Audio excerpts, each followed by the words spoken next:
Hi hello welcome back to my channel. ഇന്നത്തെ നമ്മുടെ video എന്ന് പറഞ്ഞു കഴിഞ്ഞാൽ ഒരു വീക്ക് ഓഫ് ഡേ ട്രിപ്പാണ് കേട്ടോ. വീക്ക് ഓഫ് ഡേ ട്രിപ്പിൽ ഞാനും അച്ഛനുമായിരിക്കും മിക്കപ്പോഴും പോകുന്നത്. പക്ഷേ ഈ പ്രാവശ്യം ഞങ്ങളുടെ കൂടെ ജോണും അജയും അമ്മയും ഒക്കെ ഞങ്ങളുടെ കൂടെ ഉണ്ട്. ഞങ്ങൾ വീക്ക് ഓഫ് ഡേ പ്ലാൻ ചെയ്യാൻ നേരത്ത് മിക്കപ്പോഴും ഏതെങ്കിലും ബീച്ച് സൈഡ് അല്ലെങ്കിൽ കായൽ, തുരുത്ത്, വെള്ളച്ചാട്ടം ഉള്ളത് അങ്ങനെയൊക്കെയാണ് പ്ലാൻ ചെയ്യാറുള്ളത്. അതിൽ നിന്ന് ഞങ്ങളൊന്നും വ്യത്യസ്തമാക്കിയില്ല. ഈ പ്രാവശ്യം നമ്മൾ അഴീക്കലാണ്. അഴീക്കൽ നമ്മൾ കുറേ വട്ടം പോയിട്ടുണ്ട്. പക്ഷേ അമ്മയൊന്നും പോയിട്ടില്ല ആ സൈഡ്. അങ്ങനെ നമ്മൾ ഈ പ്രാവശ്യം പ്ലാൻ ചെയ്ത് പോയത്, ഞങ്ങളും വലിയ അഴീക്കൽ വഴിയൊന്നും പോയിട്ടില്ല. അപ്പോൾ ആ ഒരു റൂട്ട് പിടിക്കാമെന്ന് വിചാരിച്ചു. അങ്ങനെ നമ്മൾ വലിയ അഴീക്കൽ വഴിയാണ് ഈ പ്രാവശ്യം പോകുന്നത് കേട്ടോ. നല്ല ഒരു കാലാവസ്ഥയായിരുന്നു. നല്ല മഴ എന്ന് പറഞ്ഞാൽ മഴ പെയ്ത് തോന്ന് കിടക്കുകയായിരുന്നു. നമ്മൾ പോയ സമയത്തൊന്നും മഴയില്ലായിരുന്നു. അങ്ങനെ നമ്മൾ വലിയ അഴീക്കൽ ഒരു ഭാഗത്ത് വന്ന് നിർത്തിയത് മോസ്റ്റ്ലി അങ്ങനെ ടൂറിസ്റ്റുകൾ വന്ന് നിൽക്കുന്ന ഒരു പ്ലേസ് അല്ല. നമ്മളൊരു കുറച്ച് മാറി വന്ന് നിന്ന് കുറച്ച് നേരം സ്പെൻഡ് ചെയ്യാമെന്ന് വിചാരിച്ചു. അങ്ങനെ വന്ന് ഇവിടെ ഒരു ഭാഗത്ത് നിന്നെയാണ് കേട്ടോ. നല്ല രസമായിരുന്നു ആക്ച്വലി. ഫോട്ടോസ് ആയാലും വീഡിയോസ് ആയാലും എടുക്കാൻ നല്ല കാലാവസ്ഥയും അതുപോലെ നല്ലൊരു ഒരു ഭംഗിയുമായിരുന്നു ഇവിടെ കാണാനൊക്കെ. അങ്ങനെ ഞങ്ങൾ ഫോട്ടോസൊക്കെ എടുക്കാമെന്ന് വിചാരിച്ച് ഇങ്ങനെ പ്ലാനിങ്ങിൽ ഇങ്ങനെ നിൽക്കുകയാണ് കേട്ടോ. നമ്മളിവിടെയൊക്കെ വന്നിട്ട് ഫോട്ടോസും വീഡിയോസും എടുത്തില്ലെങ്കിൽ ഭയങ്കര നഷ്ടമായി പോകത്തില്ലേ. അങ്ങനെ ഞങ്ങൾ ഫോട്ടോസും വീഡിയോസും ഒക്കെ ഞാനും അച്ഛനും അമ്മയും എല്ലാവരെയും കൂടി ചേർന്ന് ഒത്തിരി എടുത്തു കേട്ടോ. അങ്ങനെ എടുത്തു കഴിഞ്ഞിട്ട് നമ്മൾ പിന്നെ പോകുന്നത് അഴീക്കൽ ബീച്ച് സൈഡിലേക്ക് തന്നെയാണ്. അപ്പം നമ്മുടെ ഹൈലൈറ്റ് ഈ ബ്രിഡ്ജാണല്ലോ. ഈ ബ്രിഡ്ജിൽ അങ്ങനെ കയറി ഇറങ്ങി നമ്മൾ പോകാമെന്ന് ചോദിച്ചു. രണ്ട് സൈഡും ഫോട്ടോസും എടുക്കുന്നവരും കാഴ്ചകൾ കാണുന്നവരൊക്കെ ഒത്തിരി പേരുണ്ട്. അങ്ങനെ ഞങ്ങൾ അവരെയൊക്കെ പാസ് ചെയ്ത് ഇങ്ങനെ പോയിക്കൊണ്ടിരിക്കുകയാണ് കേട്ടോ. അങ്ങനെ നമ്മൾ അവിടെ എത്തിയിരിക്കുകയാണ്. അവിടെ എത്തി നമ്മുടെ കാറൊക്കെ പാർക്ക് ചെയ്തു. ഇപ്പം എല്ലായിടവും പേ ആൻഡ് പാർക്കാണെന്നാണ് പറഞ്ഞത്. പക്ഷേ ഓൺ റിസ്കിലാണ് നമ്മൾ പാർക്ക് ചെയ്യേണ്ടതും. പക്ഷേ 30 രൂപ കൊടുത്ത് നമ്മൾ പേ ചെയ്യണം. എല്ലായിടവും പേ ആൻഡ് പാർക്കാണെന്നാണ് അവർ പറയുന്നത്. അങ്ങനെ നമ്മൾ പേ ഒക്കെ ചെയ്തു. അങ്ങനെ ഇറങ്ങി നമ്മുടെ ഈ സ്പാ സെൻറ്ററിലൊക്കെ ഇങ്ങനെ കടന്നിങ്ങനെ പോവാണ് കേട്ടോ. അന്നേരം ജസ്റ്റ് ഒന്ന് വീഡിയോസൊക്കെ എടുത്തതാണ്. പക്ഷേ 10 മിനിറ്റ് 80 രൂപയാണ്. അങ്ങനെ കൂടുതൽ ആരെയും കണ്ടില്ല. നമ്മൾ ഇപ്രാവശ്യം ചായയൊക്കെ ആയിട്ടാണ് ബീച്ച് കാണാൻ വന്നത്. അമ്മയുള്ളത് കൊണ്ട് എല്ലാം റെഡിയാക്കിയാണ് നമ്മൾ വന്നത് കേട്ടോ. അങ്ങനെ വന്നു. ആക്ച്വലി ലാസ്റ്റ് ടൈം വന്നപ്പോഴൊക്കെ ഈ ഒരു ഭാഗത്തെല്ലാം വെള്ളം ഉണ്ടായിരുന്നു. ഈ പ്രാവശ്യം പക്ഷേ ഒരു ഭാഗത്ത് മാത്രം വെള്ളമുണ്ട്. അത് പിന്നെ അതിന് അപ്പുറമാണ് ഒരു തിരമലയൊക്കെ വന്നിരിക്കുന്നത്. ലാസ്റ്റ് നമ്മളിവിടെ ഈ ഒരു ഇവിടെ വന്ന് ഇരിക്കുമ്പം തന്നെ നമ്മുടെ ദേഹത്ത് വന്ന് വെള്ളം വീഴുന്ന പോലെ വെള്ളം വന്ന് വീഴുമായിരുന്നു. ഇപ്രാവശ്യം ഒത്തിരി അങ്ങ് ഉള്ളിലായിട്ട് നിൽക്കുന്ന പോലെ എനിക്ക് തോന്നി കേട്ടോ. നല്ല കടലിലും കുറച്ച് ഭാഗത്ത് ഇങ്ങനെ നിൽക്കുന്നത് കൊണ്ട് അവിടെ കുഞ്ഞു പിള്ളേരാണ് കൂടുതലും നിന്ന് കളിക്കുകയൊക്കെ ചെയ്യുന്നത്.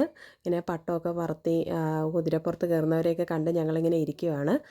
നല്ല ഒരു ഭംഗിയാണ് കേട്ടോ അവിടെ പോയി ഇങ്ങനെ ഇരിക്കാൻ. പ്രത്യേകിച്ച് എനിക്കും അച്ഛനും ഒത്തിരി ഇഷ്ടമാണ് ഇങ്ങനെ പോയി അവിടെ പോയി കുറച്ച് നേരം ഇരിക്കുന്നത്. ഞങ്ങൾ വെള്ളത്തിലൊന്നും അങ്ങനെ കയറി ഇറങ്ങാറൊന്നുമില്ല കേട്ടോ.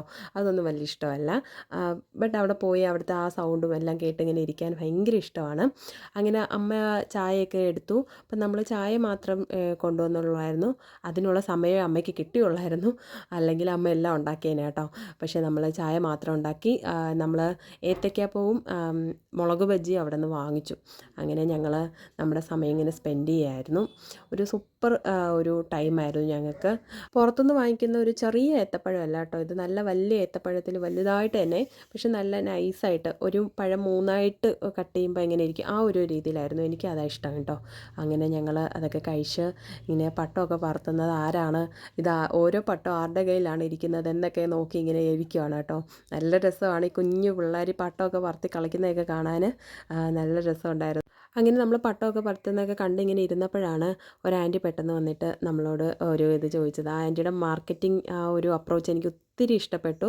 ആൻറ്റി ഇങ്ങനെ ചെറിയ കുപ്പികളിലെ പെർഫ്യൂമാണ് വിൽക്കുന്നത് കേട്ടോ. നല്ല ഒരു സ്മൈലി ഫേസിലാണ് നമ്മളെ അപ്രോച്ച് ചെയ്തത്. അതുപോലെ ഒരു കുപ്പി 30 ആൻഡ് 2 കുപ്പി എടുക്കുവാണെങ്കിൽ 40 രൂപയാണെന്നാണ് പറഞ്ഞത്. അങ്ങനെ നമ്മൾ ആ ആൻറ്റിയുടെ ആ ഒരു സംസാരത്തിൽ തന്നെ നമ്മൾ എടുത്തു പോകും കേട്ടോ.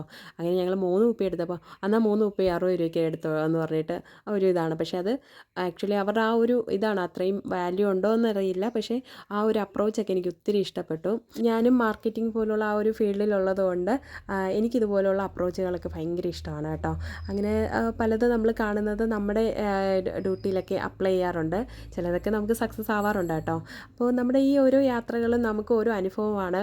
പലതും പഠിക്കാനും അത് പല കാര്യങ്ങൾക്കും നമുക്ക് പ്രയോജനപ്പെടാറുണ്ട്. എൻ്റെ ലൈഫിൽ എനിക്ക് ഒത്തിരി കാര്യങ്ങൾ അങ്ങനെ പ്രയോജനപ്പെട്ടിട്ടുണ്ട്.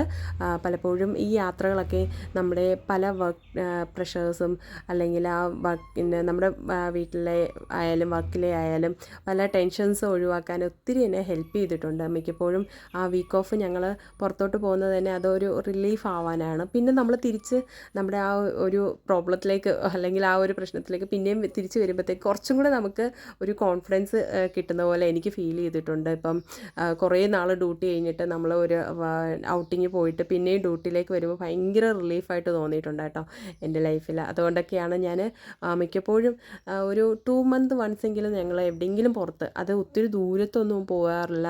ഞങ്ങൾ വലിയ ക്യാഷ് ലോസ് ചെയ്യുന്ന പോലുള്ള അങ്ങനത്തെ പരിപാടിക്കൊന്നുമില്ല. മാക്സിമം ബഡ്ജറ്റ് ഫ്രണ്ട്ലി ആയിട്ട് എവിടെയെങ്കിലും പോകാൻ ഞാൻ ഒത്തിരി ശ്രമിക്കാറുണ്ട്.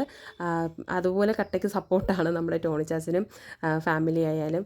അങ്ങനെ മിക്കപ്പോഴും നമ്മുടെ യാത്രകൾ ബഡ്ജറ്റ് ഫ്രണ്ട്ലി ആയതുകൊണ്ട് ഞങ്ങൾ പോയ സ്ഥലം തന്നെ ഞങ്ങൾ റിപ്പീറ്റ് ചെയ്യാറുണ്ട്. ഈ അഴീക്കൽ പോലുള്ള ഞങ്ങൾക്ക് ഇഷ്ടപ്പെട്ട പ്ലേസുകൾ പിന്നെയും ഞങ്ങൾ റിപ്പീറ്റ് ചെയ്യാറുണ്ട്. ഇത് ഞങ്ങൾക്ക് കുറച്ചും കൂടെ ബഡ്ജറ്റിൽ ഫ്രണ്ട്ലി ആയിട്ട് ഞങ്ങൾക്ക് പോകാൻ പറ്റുന്നത് കൊണ്ടും ഞങ്ങൾക്ക് അതിനകത്ത് എൻജോയ്മെൻറ്റ് കണ്ടെത്താൻ പറ്റുന്നത് കൊണ്ടും ഞങ്ങൾ ഹാപ്പി ആയിട്ട് എൻജോയ് ചെയ്യാറുണ്ട് കേട്ടോ.